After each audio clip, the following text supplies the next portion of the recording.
Hi, I'm Mara Webster with In Creative Company, and today I'm thrilled to be talking about the fantastic series I'm a Virgo with creator, director, and co-showrunner Boots Riley and actor and executive producer Jharrel Jerome. And Boots, starting with you, I love kind of how some of your own childhood and upbringing kind of transferred into this series. You grew up with your own love of comic books, and then kind of in essence, after that period of adoration, realized superheroes in these comic books are actually part of the police force. And you kind of have Cootie going through that same journey and realization in life as well. And so I was interested in how you took that own experience of your background and really transferred it into Cootie as a character. Um, yeah, the how is a little hard to talk about because that's how my stories generate, is just from my life experiences. So it's like it's not like I have a concept and I try to figure out that. Well, I don't know, but I think maybe I do that a little bit. But I think yeah, I think just when you think about him learning about the world, then I have to put in, well, what did I learn about the world, right? And I connect it to those things because that's my only way in, is through the through being very subjective, and just hoping that the the details of that, of when you get in very specific, I believe that it becomes more universal. So I'm fine with being specific to my own life because there's going to be things in that people can connect to. And then Jarrell, coming over to you. I mean, you're playing a character who, in the time that we see him, over the course of even just a few weeks, he learns more about life and the world around him and himself than he's learned in the first 19 years of his life because he's grown up Right. in such a bubble. And I was just really interested in the facets of kind of finding the character and finding that arc in playing him where there is so much growth to him. Yeah, you said it best. That was pretty much the arc that Boots and I try to nail, was that nuance in Cootie that kind of showed his growth within just 7 episodes. Like you said, 19 years kept inside. It's so funny though, because when you think of somebody spending 19 years trapped inside, you think they're trapped, or you think they're kidnapped, or there's some torture going on. But Cootie was actually fed with so much love and light and positivity, prayer and books and good food and healthy food. So it's funny because although he is uh, miles and miles behind socially, he still is so inept, and he's so smart, and he's keen, and like he's a wise soul. So it was towing that balance of it is this bright-eyed energy where everything is so new to him and he's learning like this, like that, but he still comes with this grounded, well, I know what I'm talking about. And that was the fun in Cootie. That's also the fun in a Virgo. They all know what they're talking about. And so playing that was fun, and the childlike wonder was, I think, the trick for Cootie for sure. And Boots, I mean, I love the point that Jarrell was just touching upon in that Cootie is a character who's grown up kind of in this bubble and very protective environment at home, but it is a place that's full of love and nourishment. And I know that that was something that was very important to you and how you crafted that. And so I was interested in why that was such an important facet of creating Cootie as a character. Well, I mean, here's the thing, is that many stories that have a Black protagonist, the way that they've been crafted in the past, I mean, with some very good notable exceptions, but usually it's that Black protagonist against the rest of the Black world, right? It's like you are like they invite you to relate to this protagonist because they are so different from everyone else around them, and that everybody else around them is who they have to battle, right? So it's almost like, and it's almost like that you know it reinforces, not almost like, it reinforces racist Black tropes in order to say, oh, there's a couple good ones, right? And so with this, I didn't want those same lines to be there. He has people, he gets out, not only does he have a loving family, we find out other things about them too, but he also meets people that both are scared of him, and some of them that immediately embrace him, right? So that we're not only connecting with him, we're connecting with many of the other characters as well. So yeah, it was important for me to not just put the regular Black tropes in there. And Drama not just stuff. because I want to be different, but because I want to talk about the way the world has been to me, right? And so. Right. I've heard you say that even with the title, I'm a Virgo, it's this thing where it's something that Cootie constantly says, but it's something that the world isn't looking deep enough within him to kind of even Yeah. see. And so for both of you, oh, sorry. Well, and to be clear, I don't care anything about astrology at all. I don't believe in it or anything. However, what's important is Cootie does, right? And some people do. So the last thing that you're going to think about when you see a giant Black man coming down the street is what he thinks about himself. So that's where the title comes in. And I love that Cootie has such a positivity and exuberance to him. And he really is going out into the world, seeing the best in everybody. And then he gradually learns that's not how the world is receiving me as much. He, like you said, Boots, he has people that look at him with adoration and are cheering him on. And then he has people who are turning him into the comic book villain. And so for both of you, how did you kind of want to look at the way that Cootie responds to some of the world not seeing the light in him and not seeing the positive? Because it's something where he does, he starts talking about, well, then I'll just be the villain, but he still has that light in him and he still has that positivity. And so it's both of those sides coexisting. Yeah, I definitely think he was better off inside the whole time because it's amazing to see how much he learned so quick. I think right, Boots, the idea was that every single thing was new. Every single thing, every single moment, even down to the sweetest moments of love with Flora. So the first time he's having a crush, the first time he's feeling emotions that he doesn't understand how to grasp. So like I was saying earlier, it's like he stepped out into this world feeling like he knew every single thing about what the world had to offer. And you get tainted over time, and it's amazing how quick it can happen when you're thrown into so many different situations so quick. And you become it's almost like it's almost like an overnight success. He came outside and became the most famous person in his neighborhood and in his block.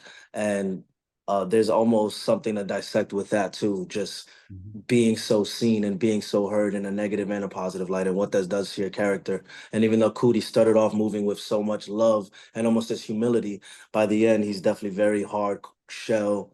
But he's confused about it. It's not like he just is the villain. He's curious as to if he should be the villain. And so you can see there's just so much confusion kind of running through his brain by the end of it all. And the thing I have a friend that was doing a documentary, Kevin Epps. He was doing a documentary that still is not finished, but about Alcatraz Island. And what a lot of people don't know is that a lot of the famous Black gangsters that we hear about, like Frank Lucas, and all these folks, that's where they went to prison, was Alcatraz. And through interviews that were done at the time, you start finding out that not just Black gangsters, but head of different crime families, what they saw themselves as even was as a liberating force. They thought of themselves as like putting forward, in the case of those Black gangsters, putting forward a Black entrepreneurialism, a Black nationalism, or something like that. And they saw themselves as using the same rules that other businesses use. And so this idea, and you hear that about even, about everybody is thinking that they're doing the right thing. And the idea, and that's how I treat all of my characters, is that they all believe they are doing something to help the world. And even in here, the hero who's our antagonist, if anybody's looked at things I've said, they know who I agree with and who I don't, but our antagonist is doing things based on what he thinks will help the world. And so is our protagonist. And the question of whether he's our protagonist is the villain or the hero, relies on just a couple little things right there. So Absolutely. And Jharrel, in talking about playing Cootie a little bit, in watching it, there's something so childlike about him in a really beautiful way. And I loved then seeing that you've talked previously about how you really looked at, the way that babies and toddlers communicate. And there's so much done without words and facial expressions. And I feel like Right. throughout the show, there's so much in terms of that with the minutia of your performance. What was it that kind of made you realize that that was going to be such a key component? Um, I don't know when it was that I realized it, but it was very early on. And once I realized it, the entire character was able to kind of come to me a bit easier because, at first I am thinking about the giant quality of him and how tall he is and how big he is. And, I'm not even standing at 6 feet. So my question is, do I try to adapt mentally there or and as I'm saying all this, Boots is like, shh, shh, shh. No, no. It has nothing to do with that. There's nothing. The last thing Cootie does when he wakes up is think about how tall he is. That's who he is. Again, that's the beauty of the title. It's not I'm 13 feet tall. It's I'm a Virgo, and it's who he is. So I ignored the tall thing and I ignored the height and I played into the childlike wonder. I'm so new to this.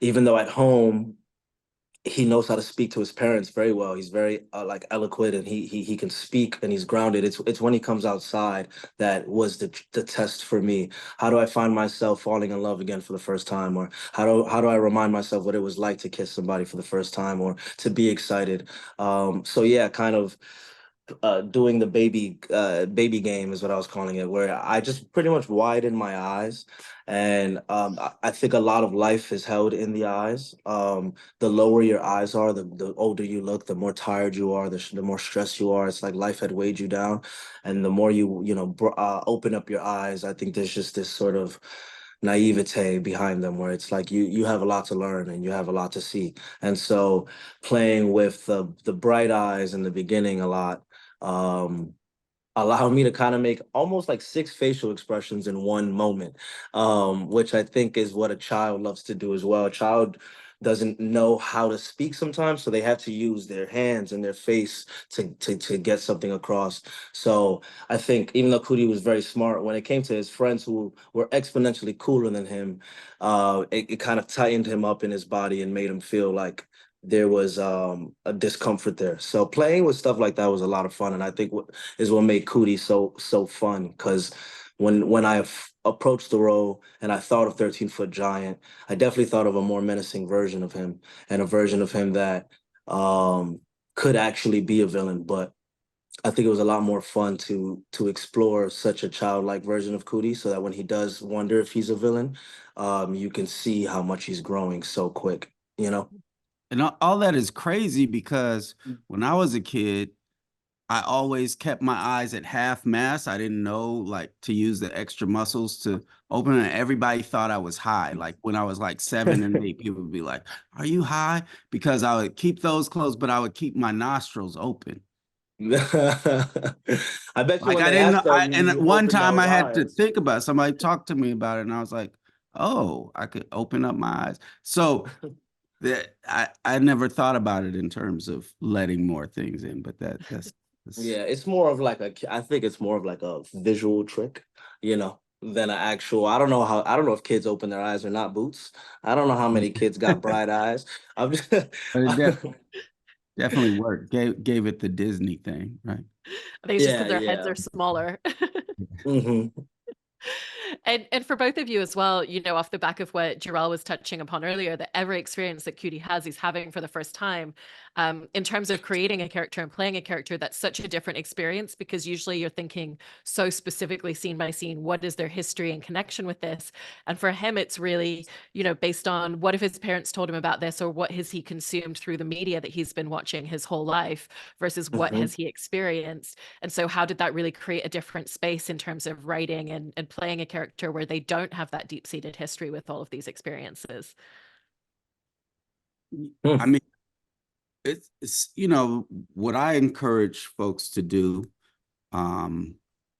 is always just being right with what's happening there anyway. Everything else is can build up to it. Now, I'm not saying that that's everybody listens to me, but it's more about, you know, the feeling that you're having right now. And because if you get, I think if I give too much history and get people in their head. Matter of fact, Jharrel said that to a couple of times when I'm like, okay, you go right here, you're feeling this because of that. Oh, you'd be like, Boots is too much. It's too much, right? And then and but yeah, the more you have to think about it, the more it's like you're in your head in the wrong way. Sometimes you want people to be in their head anyway, like, so you give them extra shit so that they're not thinking about the thing they're likely to think about, right? But There was also some moments on set that kind of happened naturally that fed into the performance, like Boots, the time I was in the car and you guys were pulling me through Oakland.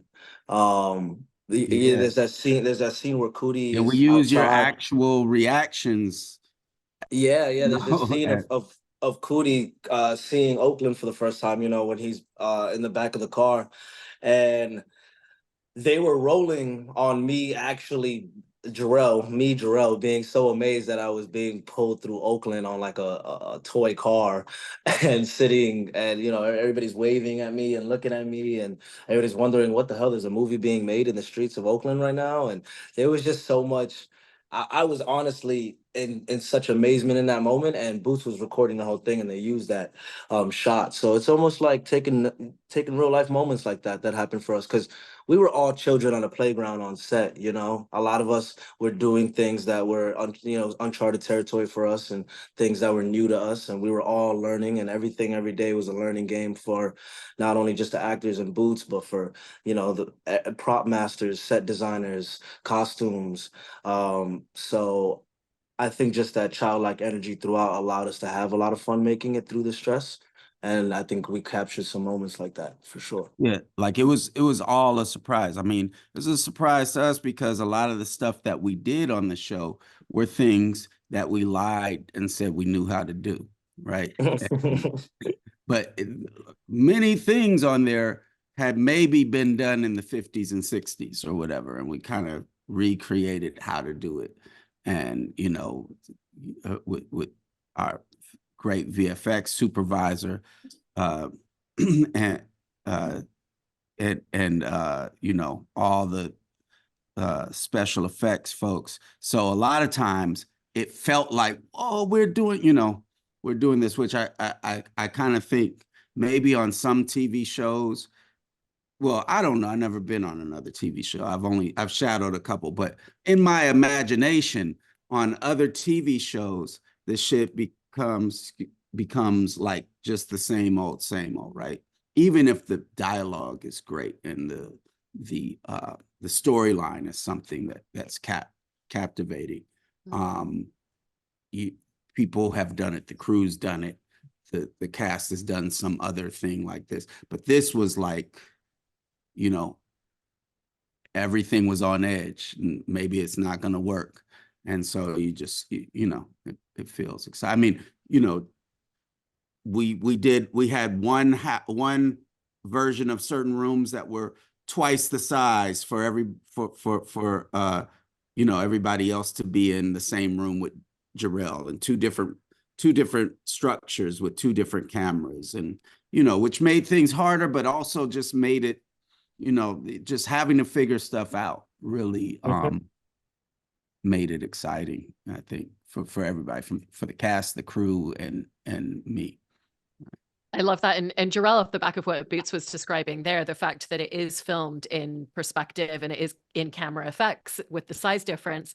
I was really interested in just how that was such a different experience for you in terms of not being in the same eye line as whoever you were sharing scenes with. So you basically never got to make direct eye contact with whoever your scene partner was throughout the show. But at the same time, because of the way Boots was building these two different perspectives and filming them often at the same time, it meant that you were still playing the scene at the same time together. And so what were the challenges, but the ways in which he found creative workarounds to kind of give you as many tools for success as possible? Definitely the hardest, definitely the hardest thing I've had to do on set is mental gymnastics. You know, there's a lot of parts at play when you're doing something like that. And it really becomes about leaning on your scene partners and building a chemistry offset and building a chemistry off camera that'll allow you to kind of almost even picture what they look like when you're talking, you know? It's very easy to think about Brett Gray.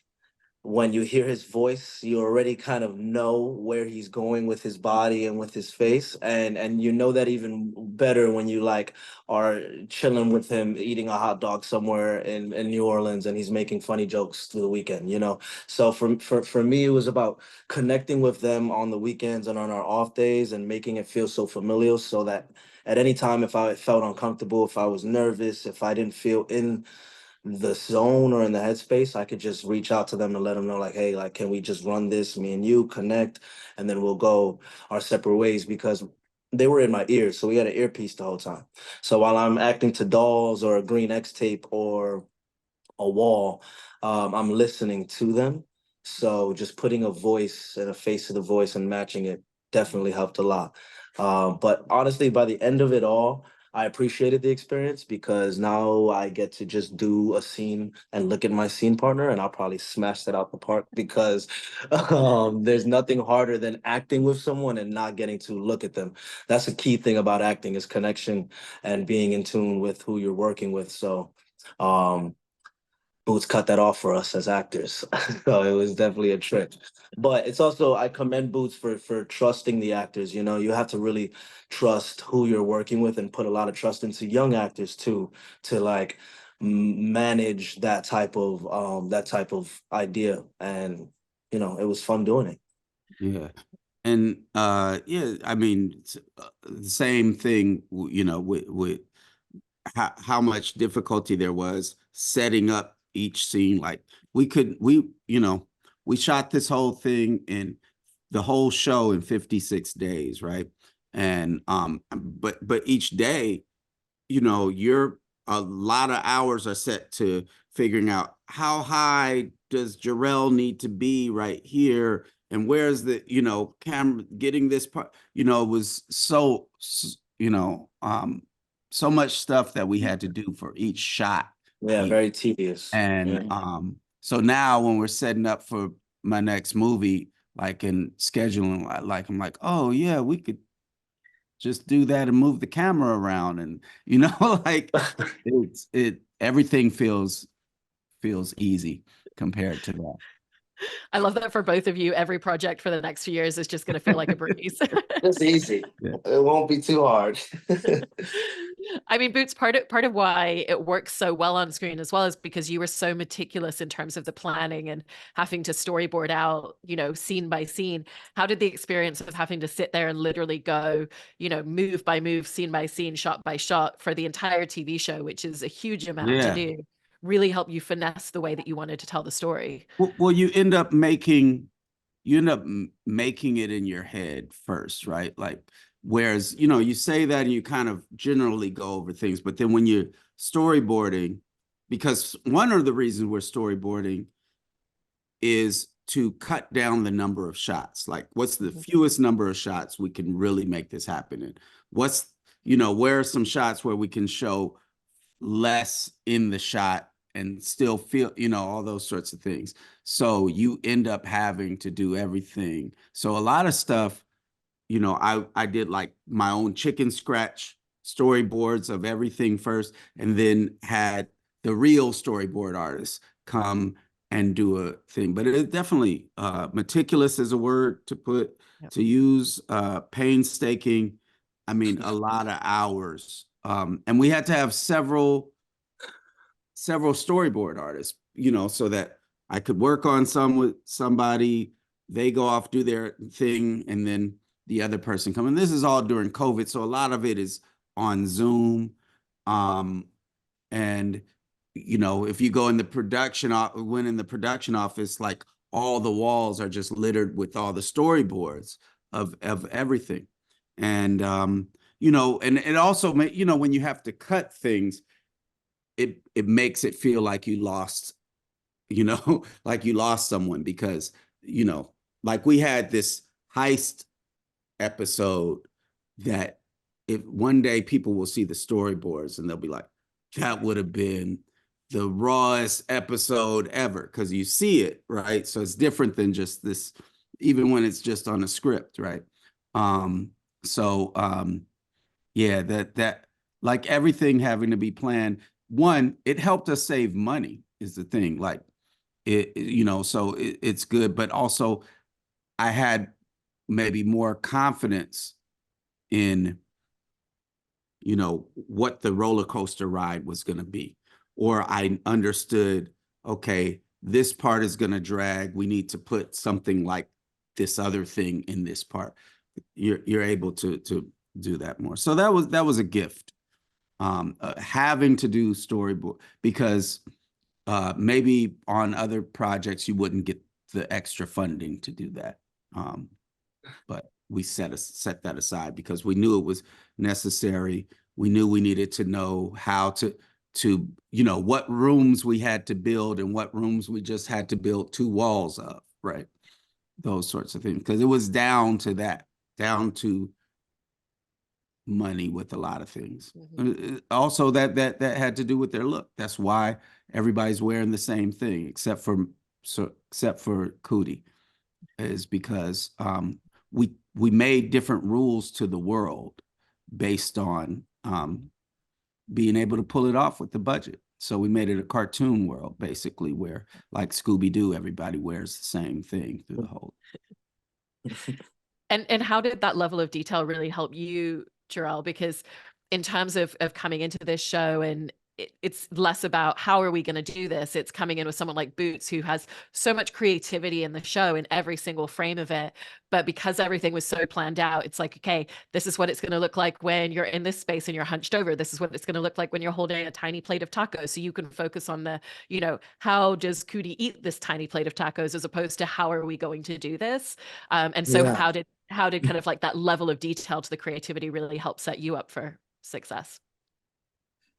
Well, yeah, I mean, it definitely made it a lot easier for me for me to kind of just be like a puppet and kind of move how they needed me to move. But because everything was so detailed and specific and complex, it made that it made it all the more confusing for me, which definitely helped me with my performance. Because I swear every day on set I had no idea what was going on, how we were going to pull it off, and how long it would take. But that was you know, there's a lot of that I could pull for the performance, you know, that confusion, that what's next, that I thought I knew how to do it, but this is not as easy as it looks. So yeah, everything was just going hand in hand. I think creatively on the director side and the acting side, everybody looking around just like like I said, children on the playground. We're all working at something and we're all trying to learn how to do it. And then once we get it done, it's a very great feeling. I love that. And Boots, in talking about episode 7, I love that moment with Jones kind of giving that whole monologue, and the way that you filmed it with so many different elements at play, where you've got performers in these like full body suits where they're not seeing their faces, you're using projection. And initially, I believe you had the idea that whole monologue and description to the hero was going to come from Cootie, but then you realized it made more sense for Jones as a character. And so once you realized it needed to be her, how did that really shape the way that you visually wanted to shape that moment? I think that part of it came with a couple things. One, I'm always trying to push myself, and so I'm always looking. So then that means looking for rules to break, right? So with me, that's harder and harder, right? Because would Boots Riley do that? Yeah, maybe. Like that's the answer to that. So I have to look for my own rules to break. And one of the things that I've been running away from most of my life is like black box theater, right? Like that is the opposite of like being a political organizer. One of the things that back, not now, but back when I was, one of the things where you could find things with your political viewpoint was like documentary, and then like maybe some experimental play or something like that. And it was always boring. Both of those things were boring. Like I didn't want to make either of those things because they would just turn people off to the ideas. So that's why I started doing music. That's why I started, doing films with like that feel like that. So I was like, okay, that's one of my rules. I'm not going, I don't like that aesthetic, right? So how do I do something with that aesthetic that's exciting, right? How do I use what is great about that? Find the things that I think are great about that and do that. So it was a challenge to myself, like, and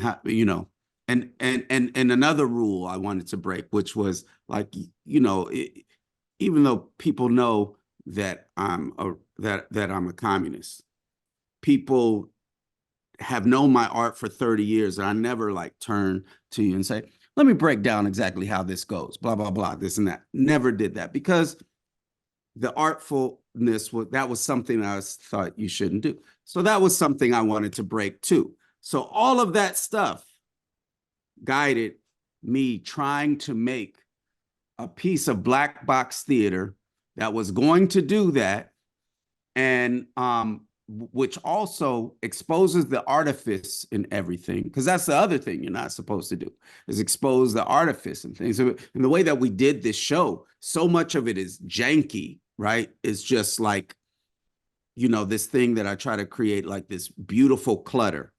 And the seams, like if you look closely enough, you can see some, oh, that's a doll. Oh, that's a this or that. And so the rule about artifice, how can you break that rule while making people not care, right? While making people say, they broke those rules, but I'm still here.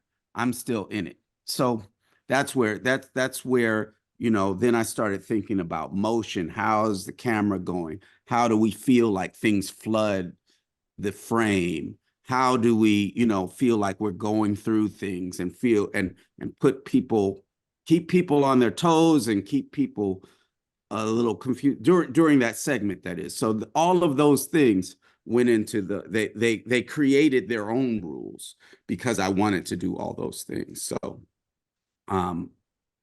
yeah, because the gift of it being, Jones that does it, is that, yes, she knows all this stuff. And yes, she would want to tell you this, right? Whereas Cootie might only be going for the human connection aspect of it, right? And he might, and I changed him to where he isn't necessarily keyed into all of these things that she talks about. So, and that became part of his wonderment as well. I love all of that. Well, the creativity in this show is just absolutely phenomenal. So it's been so fascinating hearing all of the details that went into creating it. So thank you so much to the both of you. Cool. Thank you, Mara. Thank you so much. Just to give a shout out to Mystery Meat, who did the parking ticket things. Oh, amazing. The show within the show.